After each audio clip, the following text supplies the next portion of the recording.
Assalamualaikum warahmatullahi wabarakatuh.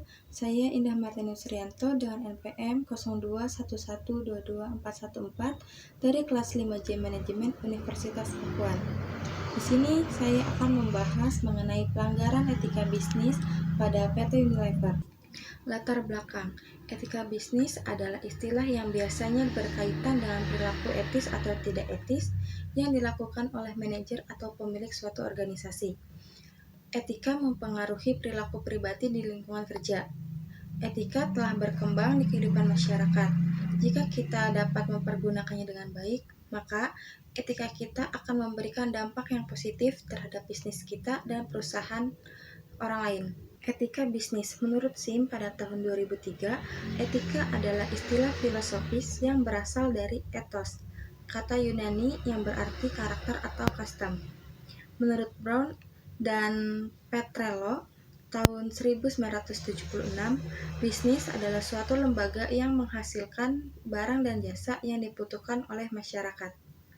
Dan menurut Velasquez pada tahun 2002, etika bisnis merupakan studi yang dikhususkan mengenai moral yang benar dan salah. PT Unilever Indonesia Tbk atau perusahaan didirikan pada 5 Desember tahun 1933 sebagai Zeefabriken N.V. Lever dengan akta nomor 33 yang dibuat oleh Tuan A.H. van Ophuijsen, notaris di Batavia. Tertanggal 30 Juni tahun 1997, nama perusahaan diubah menjadi PT Unilever Indonesia Tbk. PT Unilever bergerak dalam bidang produksi sabun, deterjen, margarin, minyak sayur, dan makanan yang terbuat dari susu, es krim, makanan dan minuman dari teh, dan produk-produk kosmetik. PT Unilever selalu menekankan pada integritas dan kualitas tinggi, peduli kepada masyarakat dan lingkungan hidup. Etika bisnis PT Unilever. Yang pertama ada standar perilaku, kedua mematuhi hukum, ketiga karyawan, keempat pemegang saham, 5 mitra usaha, 6 keterlibatan pada masyarakat, 7 kegiatan umum, 8 lingkungan, 9 inovasi, 10 persaingan, 11 integritas bisnis, 12 benturan kepentingan, 13 kepatuhan, pemantauan dan pelaporan, 14 implementasi sistem manajemen mutu, 15 suara konsumen, dan yang terakhir 16 penggadaan barang dan jasa. Pelanggaran PT Unilever ada 3, ada dampak pencemaran air, dampak pencemaran udara, dan dampak pencemaran tanah. Dampak pencemaran air yang telah tercemar dapat mengakibatkan kerugian terhadap manusia, juga ekosistem yang ada di dalam air. Lalu dampak pencernaan udara. Dengan dibangunnya pabrik di perkotaan, asapnya dapat mengakibatkan polusi udara sehingga mengganggu kenyamanan bagi para pemakai jalan. Apabila udara telah tercemar, maka akan menimbulkan penyakit seperti sesak napas. Lalu ada dampak pencemaran tanah. Dampak pencemaran tanah ini dapat berakibat buruk terhadap lingkungan, terutama karena hasil kegiatan industri PT Unilever bila limbahnya langsung dibuang tanpa melalui proses pengolahan terlebih dahulu. Faktor penyebab pelanggaran. Yang pertama, menurunnya formalisme etis.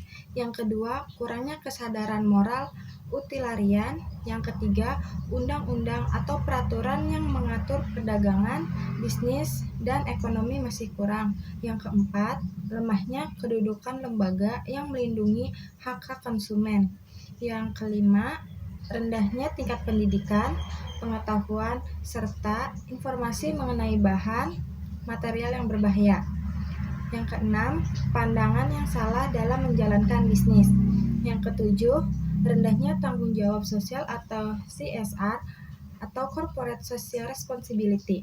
Dan yang terakhir, 8, kurangnya pemahaman tentang prinsip etika bisnis. Adapun contoh dan analisis kasus PT Unilever. PT Unilever Tbk digugat sebesar 13,5 miliar rupiah akibat iklan deterjen Rinso. Pada Oktober tahun 2016, Unilever Tbk digugat terkait hak cipta yang diajukan oleh Joyce M. Senduk di Pengadilan Niaga Jakarta Pusat. Gugatan terkait pencantuman foto Joyce tanpa izin yang dilakukan Unilever dalam iklan. Kuasa hukum Joyce, Hendrik R.E. Asa, menjelaskan bahwa kliennya pada November 2004 silam merupakan salah satu pemenang undian mesin cuci dari salah satu produk Unilever yakni Linso. Setelah dinyatakan pemenang, Joyce diminta menandatangani sejumlah dokumen dan foto. Saat itu, pihak Unilever mengaku foto tersebut hanya untuk kelengkapan dokumen saja. Namun, suatu ketika malah foto tersebut dicantumkan dalam Rinso di seluruh Indonesia, baik papan reklame maupun media cetak. Selain foto, pihak Unilever juga menjadikan foto Joyce sebagai karikatur untuk menunjang grafis iklan Rinso. Hendrik mengklaim saat pengambilan foto, Joyce awalnya tapi untuk alasan kelengkapan dokumen, dirinya baru menyetujui. Cara mengatasi pelanggaran ada 4. Yang pertama yaitu penegakan budaya berani bertanggung jawab atas segala tingkah lakunya. Individu yang mempunyai kesalahan jangan bersembunyi di balik institusi. Yang kedua, ukuran-ukuran yang dipakai untuk mengukur kinerja jelas, bukan berdasarkan kedekatan dengan atasan, melainkan kinerja. Yang ketiga, pengelolaan sumber daya manusia harus baik. Dan yang terakhir, keempat, visi dan misi perusahaan jelas yang mencerminkan tingkah laku organisasi. Kesimpulannya, PT Unilever Indonesia Tbk adalah perusahaan multinasional yang memproduksi barang konsumen yang bermarkas di Rotterdam, Belanda, dan perusahaan tersebut didirikan pada 5 Desember tahun 1933. Pada bulan Oktober tahun 2016, PT Unilever Indonesia Tbk mempunyai sebuah kasus mengenai hak cipta berupa pencantuman foto konsumen tanpa izin dalam iklan produk Unilever. Gugatan tersebut diajukan oleh Joyce M.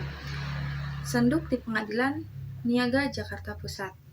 Atas perbuatan tersebut, tindakan Unilever sudah melanggar pasal 12 Undang-Undang Nomor 28 Tahun 2014 tentang hak cipta. Pihak Joyce sudah pernah melakukan proses mediasi bilateral dengan PT Unilever terlebih dahulu. Namun, proses mediasi tersebut tidak menyelesaikan permasalahan yang ada, sehingga korban membawa masalah ini ke pengadilan dengan harapan terselesaikan secara hukum dan tidak ada pihak yang dirugikan lagi. Sekian pemaparan materi dari saya. Wassalamualaikum warahmatullahi wabarakatuh.